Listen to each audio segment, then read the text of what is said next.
के लोगों पर अपना असर दिखा रहा है। कोविड-19 का असर महिला और पुरुष पर अलग अलग है, लेकिन सिर्फ स्वास्थ्य के मामले में नहीं। आखिर कैसे, यह जानना बहुत ही दिलचस्प है। कोविड-19 का असर महिला और पुरुष से अलग अलग है।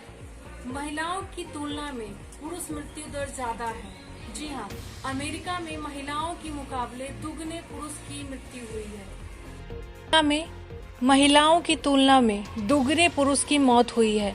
पश्चिमी यूरोप में संक्रमित लोगों में से 69% पुरुषों की मृत्यु हुई है। चीन में और बाकी जगहों में भी ऐसा ही पैटर्न देखने को मिला है। ये अंतर क्यों है, इस पर रिसर्च चल रहा है, लेकिन अब भी वजह स्पष्ट नहीं है। यूनिवर्सिटी ऑफ ऑक्सफोर्ड के इमोलियोलॉजी के प्रोफेसर फिलिप कुल्टर कहते हैं कि थियरी यह है कि इस वायरस पर महिलाओं का इम्यून रिस्पांस पुरुषों के मामले बेहतर है। अक्सर वैक्सीन और इन्फेक्शन को लेकर महिलाओं में पुरुषों की अपेक्षा ज्यादा प्रभाव देखा गया है। इसकी एक वजह यह है कि महिलाओं में 2 एक्स क्रोमोसोम होते हैं और पुरुषों में 1। फिलिप कुल्टर कहते हैं, जिस प्रोटीन से कोरोना वायरस सेंस किया जाता है वो क्रोमोसोम पर होता है, तो जाहिर है कि महिलाओं के इम्यून सेल्स में ये प्रोटीन पुरुषों के मुकाबले डबल है। तो प्रोफेसर फिलिप कुल्टर का मानना है कि इसीलिए कोरोना पर महिलाओं का इम्यून रिस्पांस बेहतर है। एक और वजह उन्होंने बताई, वह है महिलाओं और पुरुषों के लाइफस्टाइल में अंतर। स्मोकिंग को ही ले लीजिए, पुरुष महिलाओं के मुकाबले ज्यादा स्मोकर होते हैं। चीन में तो ये डिफरेंस ऐसा है कि 50% पुरुष स्मोक करते हैं और सिर्फ 5% महिलाएं। इसीलिए हार्ट डिजीज, लंग डिजीज और कैंसर का लेवल पुरुषों में ज्यादा है। इस स्टेज पर कहना तो आसान नहीं है, तो अंतर है वो बायोलॉजिकल है या फिर लाइफस्टाइल की वजह से है, या दोनों का ही रोल है। क्या आर्थिक प्रभाव महिलाओं पर ज्यादा पड़ेगा? हाँ, इकोनॉमिकली महिलाओं पर पुरुषों की अपेक्षा ज्यादा असर हो रहा है।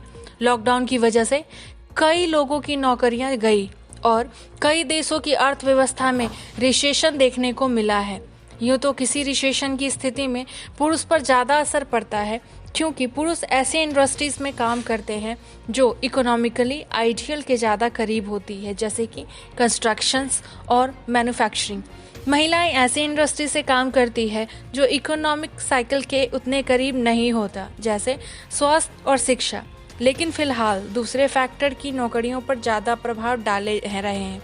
जर्मनी में मेनहाइम यूनिवर्सिटी के अर्थशास्त्री मिशेल टर्टलट ने अमेरिका पर इसका असर देखा। अमेरिका में मार्च महीने में 14 लाख लोग बेरोजगार हो गए हैं।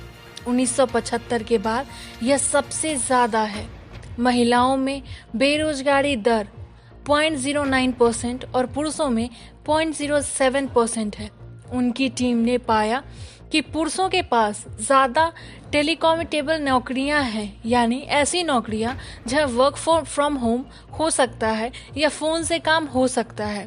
28% पुरुष ऐसी नौकरियां कर रहे हैं और 22% महिलाएं। मिशेल टर्टल कहती हैं कि उन्हें हैरानी है, लेकिन देखने वाली बात यह है कि अमेरिका में बहुत सी महिलाएं रेस्टोरेंट में काम करती हैं, ट्रैवल इंडस्ट्रीज में काम करती हैं, और इस महामारी की वजह से सब बंद है। यूके के एक इंस्टीट्यूट के रिसर्च भी यही कहती है। यहाँ की महिलाएं पुरुष की अपेक्षा ज़्यादा ऐसे सेक्टर में काम करती हैं जो महिलाओं की वजह से बंद हैं, बुरी तरह प्रभावित हुई हैं। हर एपिडेमिक्स का असर जेंडर बेस्ड है। London school of economic and political science में ग्लोबल हेल्थ पॉलिसी की प्रोफेसर क्लेयर बेनम इस बात को मानती हैं कि उनकी टीम ने अपने रिसर्च में पाया कि जीका और इबोला का असर पुरुष और महिलाओं पर अलग अलग रहा। जैसे अफ्रीका का एक देश सियारा लियोन में इबोला की वजह से जच्चा मृत्यु दर बढ़ गई है। WHO कहता है किसी भी महामारी में मैटरनिटी हेल्थ केयर एसेंशियल होनी चाहिए, लेकिन ऐसा प्रैक्टिकली नहीं होता। किसी भी महामारी में सारा ध्यान संस्था इससे निपटने में लगा दिया जाता है। रूटीन मेडिकल सर्विस ठीक से नहीं चलता और इसका असर सबसे पहले मैटरनल हेल्थ सर्विस पर पड़ता है।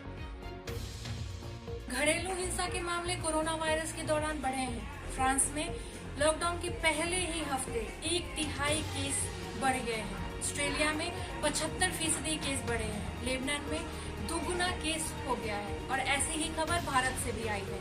इस पैमाने पर यह साफ है कि कोरोना वायरस का असर महिलाओं और पुरुष पर अलग अलग देखा गया है। ऐसे ही खबरों के लिए हमारे चैनल को सब्सक्राइब करें।